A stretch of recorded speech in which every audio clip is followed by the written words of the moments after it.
Hey, what's up everyone? This is Snackbox. Hope you all are having an amazing day. Welcome back to the channel. Guys, in this video, I want to talk about the current siege we are facing. A very interesting clan. Deadman running, rank 192.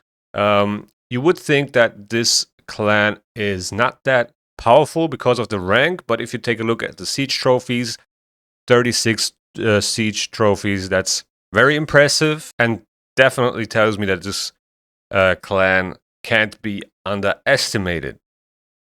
Now, that doesn't mean that they are on our level, but still respect to our opponent. Let's take a look at our bastion first. So I think they started off with post 2 and pretty much got it done in first try. Actually, let me move myself on the other side so you can see everything. All right, so they got post 2 done in the first try. But then they got stuck here on this rare post. And it is actually insane how impactful rare posts are on the high-end siege meta. Not a lot of people have rare champions built. I mean, the top clans do, because they know how powerful they are. But most of the people also don't have, a lot of resources to swap around relics, mythical relics and everything, and, invest all that stuff to make your rare post insanely strong. And yeah, this rare post got like 7 wins and they got stuck on it, okay? So it's really hard to build a good rare post and also really hard to beat it. Then they changed their mind and started from post 5, I think, again, and got it done in the first try as well. Went to the defense tower, had to use some rebattles here. Not a big deal. Got that tower down eventually and then moved on to post 6. One of our Silver Watchers posts, and he also got that done in the second try. Actually took him a rebattle, and this is a very strong defense with nice Neve and Nail. But with Silver Watchers you have Emic, which has Unkillable, and he used Irlil and he got it done. So respect for that. Pretty good effort here. And we also faced this guy on their bastion. So we can actually take a look at one of the fights there. And then on post 12, this is where they really had a bad time for this, Skinwalker's post. And it took them like 14 tries, okay? So after 14 tries, a lot of people use their battle scrolls and rebattles whatsoever. This guy came in and just did it first try with Nishek, Wukong, Marius, and Uko. So yeah, very interesting. I don't know how he won that. Maybe with like, a Wukong comeback and just nuke the entire team. Not quite sure, but that's probably what happened. So yeah, I would love to watch a replay on this battle because I'm really curious how he beat that defense. But yeah, sometimes RNG is on your side. Maybe that was it. Not quite sure. They got that post down and then moved on to post 11, and that's where they got stuck again. Another Silver Watchers post. I think, their best Silver Watchers team was already used on that other post.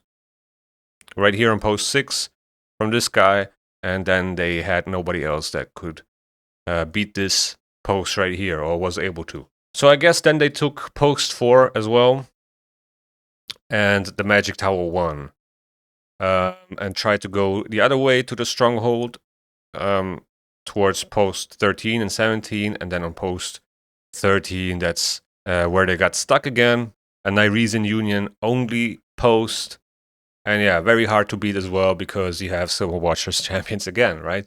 So, stuck again, and then there was no way for them to pass anywhere towards the stronghold, and that was pretty much it from their side. Now, on the attack tab right here, on our offense, we started at post 2, and this is actually pretty interesting right here. A Spirit Affinity post, only Spirit champions can be used. And Darkon actually had a few tries here where he failed, but in the end he got it done with Ezio, which is kind of interesting, right? But he seems to be a very, very strong pick for these posts. Also, Sacred Order only posts. He's very amazing. Now, let me actually show you the video. So, let me talk about the defense real quick, because it is actually very interesting to know that, you know, Androck has this passive where he gets, where he gives resistance to everybody else, and it is very hard to get enough accuracy here to place any debuffs, which we obviously want to do here with Ezio. But if he is under Veil or Perfect Veil, his debuffs cannot be resisted. So he kind of counters that whole philosophy of this defense, right? Where he wants to stack up a lot of resistance and make sure he can resist everything. So Ezio kind of counters that. Also, we have Pedric in here, which buffs Ezio with increased attack, buffs Crixia with increased accuracy. Crixia is also ignoring resistance, and Helicat is there to provide some survivability, right? So very interesting team and approach here to beat this defense. Without Ezio, this would be a little bit harder, definitely. So he's going in. As you can see, Duchess in 2 turns Stone Skin, probably high resistance. Everyone is in Stone Skin besides Androck. And if they were all in Stone Skin, Ezio would place the bombs with 1 detonation counter. But because Androck doesn't have Stone Skin, they will be up for 2 turns. And another thing that I noticed is that they also have a Volcardiac Heart, right? But Crixia strips it down from Androck, strips it down from Carnage. Didn't strip it down from the cat because of the Lightning Cage. And Duchess actually resisted, okay? So there's very, very high resistance Duchess. But Crixia increased the cooldown of her skills, so it was like right at the edge where you want to be with the, you know, accuracy of Crixia. If he had a little bit more resistance on the Duchess, he might have not been able to lock her out. But then here, Ezio with the bombs, you cannot resist them because he has that Veil. Also, he has protected block damage now, which protects from Carnage. Very important, because otherwise Carnage would have just annihilated the whole team with the, you know, with the counterattacks. And yeah, the poisons killed Androck. I think he also put a poison relic on Ezio, which was definitely a good idea. And in the end, those champions just got killed by the bombs. And now it was only Duchess left, and that was pretty much the end of the story. And boom, Ezio absolutely annihilating a high resistance defense without a problem, because his bombs cannot be resisted. So yeah, a huge moment for Ezio. So yeah, this post actually took more time than we thought it would take. So again, respect to the opponents. Then on post 10, we moved up to post 8. Beat this real quick. Then on post 10, that's where I got another video for you guys. So as you can see, a demon spawn only post. Got Duchess again, Half-Ray Carnage, Vulcanos. I mean, Fabi came in here with a Commodus, and that's pretty much end of the story, but I'm going to show you the video. So yeah, demon spawn only post. Like I said, Commodus just absolutely dominates, you know, this whole faction. So if you are not able to resist his bombs, which is very hard to do because he's ignoring resistance, or if you don't have like Pharaoh or anything that blocks the bombs, then this right here just happens, and it's pretty much GG. And that was it, right? Real quick work. Commodus just bombing the whole team. Now on post 15, that was what I was talking about earlier from Lioneer, if I'm saying it right. This was the same exact team that this person used on offense against our Sylvan Watchers team. And it's actually a very, very strong defense. Now let's take a look at the video. So right here you can see it. So you have Emic with Unkillable here in a protection set, Neve in a protection set with a block damage, Nail pretty much just putting out poisons all the time, and then Ailil, luckily not with a very high blessing. With a high blessing, he would be probably a lot more annoying. So that was kind of like fortunate for us. And yeah, Nice definitely the MVP in this post, in this faction. right? So very hard to beat a nice. Let me actually go in here. So here you can see block damage is up on both sides. Now you have Emic, he's the fastest one, okay? Puts up the unkillable, so the nail poisons don't kill the team. Kind of counters the whole nail passive, right? Block damage and unkillable. And yeah, this was actually pretty tricky and very close, to be honest. Without Nice, this would have been a nightmare to face, to be honest. Nice pretty much carried this in the end. But yeah, also the other champions have a very important role. Like I said, without Amic's unkillable and the block damage and so on from Neve, Nail would be very hard to deal with.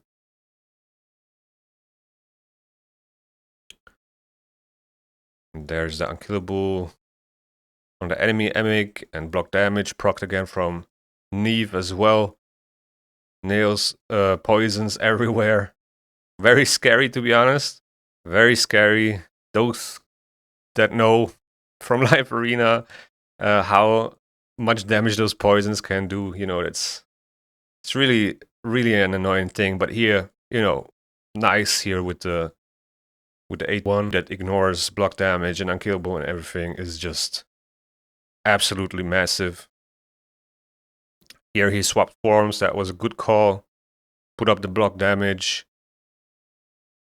And from there, it was pretty much a wrap.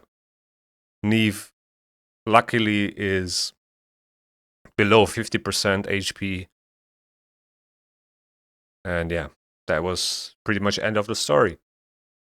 But still very close. Without, like I said, without Nice, this would have been a very, very hard fight. Then I have another fight on Defense Tower 5, which was the next thing that we attacked. And here I got this fight from Darkon. So let me pull that up real quick. And here you can see he went in with Marichka, Sulfurion, Gizmak, and Nail. What happened was, you know, the enemy Gizmak just put up the HP burn at the start of the round, and that triggered Marichka's passive, the block damages on everybody, and the whole team is protected, and from there it was already a win, pretty much, right? Also, Nail putting up a lot of poisons, they will basically just kill themselves, and that was end of the story. So yeah, not really good defense in my opinion.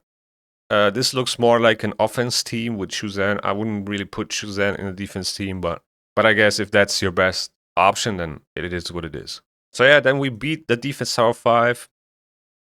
Was pretty much straightforward, no big deal here. And then we went on and attacked a stronghold, and that was pretty quick as well. And I got a fight here from Spartan that I can show you. So he attacked this defense here with Ankara and Marius, our man's Nail. Ankara is actually very underrated because she can, you know, prevent all the stuns and fears and freezes against Marius. So there's a very nice synergy here, and you can't really control Marius unless you sheep him. Or you put up block active skills or something similar. So yeah, let's take a look. He went in with Marichka, Crixia, Galeus, and Marius. And I think this was also pretty straightforward. Again, sorry for the quality. I think Spartan is playing on a toaster or something. I mean, it's like 1 frame per second, if even. It's like half a frame per second. I don't know what's going on here, but Spartan, you know, maybe you should use something else but Windows 98 or something. And yeah, I don't know what happened, but I would assume that Marius here used his max HP attack and just annihilated the enemy team. Or was it Galeus? Not sure. But it was pretty straightforward, 38 seconds. Then I can show you another interesting fight here with Predator from Real Big Fish against this defense right here. So let's actually take a look. I haven't watched this one yet, so I'm very interested to see how, you know, Predator evaded all the things that the enemy team does. So let's see. Alright, so he went in with our base, Galateer, Ashnar, Predator, and the defense is, you know, Stock, Sulfurion, Gizmak, Marius. It is pretty interesting because here, you know, the HP burns from Sulfurion Gizmag will ignore block damage. But, you know, if you don't even bring block damage, then the whole thing is kind of pointless. So he kind of stripped all the buffs with our base, which is pretty amazing.